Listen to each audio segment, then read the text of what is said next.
आपल्याला किती number accept करायचे, तर इथे आपल्याला 3 नंबर ॲक्सेप्ट करायचे आहेत.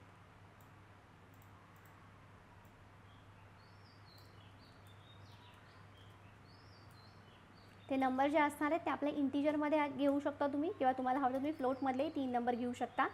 Enter 3 numbers.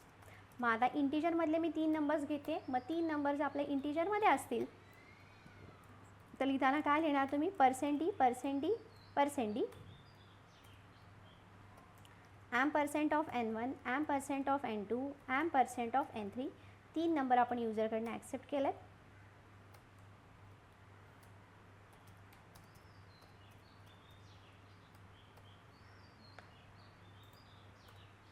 आता फर्स्ट नंबर हा केव्हा मॅक्झिमम असणार आहे, इकडेच आपण ठरवलेलं आहे, लॉजिक आपण इथे डिस्कस केलेलं आहे. फर्स्ट नंबर हा केव्हा मॅक्झिमम असेल, अदर 2 पेक्षा जेव्हा तो काय असणार आहे, ग्रेटर असणार आहे तेव्हा. मग इथे कंडिशन लिहिणार मी, n1 is greater than n2 and n1 is greater than n3. So maximum आहे आपला n1.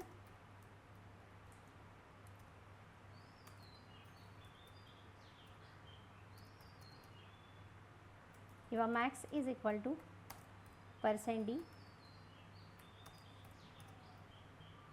n1 else. आता आपल्याला एल्समध्ये जाऊन बघा, आता आपला n1 हा मॅक्झिमम झाला, n1चं काम झालं. आता कोणासाठी कंडिशन चेक करायची राहिली, n2. आणि म्हणजे आता डिरेक्टली एल्स पार्टमध्ये जाऊन n2 इज मॅक्झिमम लिहून चालेल का, नाही. म्हणून इथे तुम्ही थोडासा ग्राफिकली रिप्रेझेंट करून घ्या, म्हणजे समजतं की कसा कसा आपला कोड वर्क होतो किंवा कसं कसं आपल्याला स्टेप्स लिहायचे आहेत.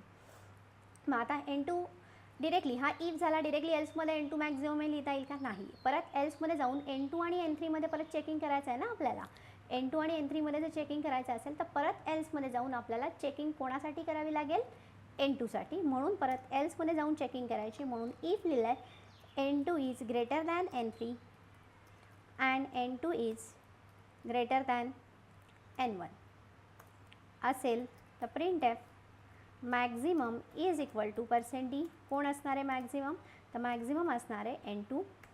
आता इकडे बघा, आता n2 पण आपला मॅक्स झालेला आहे, n1 मॅक्स झाला, n2 मॅक्स झाला. आता एल्समध्ये जाऊन डिरेक्टली एल्समध्ये जाऊन परत n3साठी तुम्हाला कंडिशन चेक करायची गरज आहे का, नाही. कारण की n1 मॅक्स झाला, n2 मॅक्स झाला, तर राहायला कोण आहे, n3.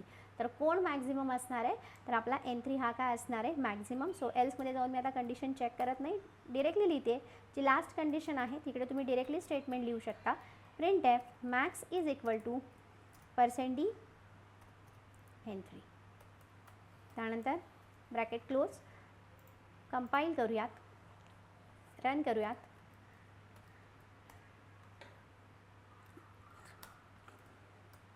अ 12, 555 आणि 67. तर आता इथे माझा मॅक्झिमम कोण आहे, 555. आलं लक्षात प्रोसेस कशी आलेली झालेली आहे ती. आता अजून एक गोष्ट, आता इथे लिहिताना तुम्ही इथे एल्समध्ये लिहिताना इथे परत चेकिंग n1साठी नाही चेक केलं तरी पण चालणार आहे. कारण की n1साठी जी आपली चेकिंग आहे ती आधीच झालेली आहे. त्यामुळे इथे तुम्ही ही कंडिशन जरी नाही लिहिली तरी तुमचं इथे वर्क होणार नाही. कारण की तुमच्याकडे 3 नंबर होते, n1, n2, n3. जर n1 मोठा असेल तर तो इथेच प्रिंट होणार आहे. मग आता राहिलं कंपॅरिझन कोणामध्ये करायचं तुम्हाला, n2 आणि n3.